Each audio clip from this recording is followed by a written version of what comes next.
दोस्तों, यह दौर टेक्नोलॉजी के उरूज का दौर है। टेक्नोलॉजी दिन ब दिन बेहतर होती जा रही है। आज की वीडियो में हम बात करेंगे डीप फेक टेक्नोलॉजी क्या है, इसकी मदद से कैसे फेक ऑडियो वीडियो तैयार किए जाते हैं और डीप फेक वीडियोस को कैसे पहचाना जा सकता है।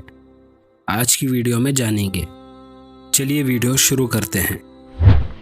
डीप फेक एक ऐसी टेक्नोलॉजी है जो पूरी तरह नकली होती है, लेकिन इतनी गहरी होती है कि नकल की पहचान करना मुश्किल हो जाता है, बल्कि किसी के ख्याल में भी नहीं गुजरता कि ये नकली है। मसलन इसमें से किसी की तस्वीर से उसके चेहरे को कट करके एक वीडियो बनाई जाती है।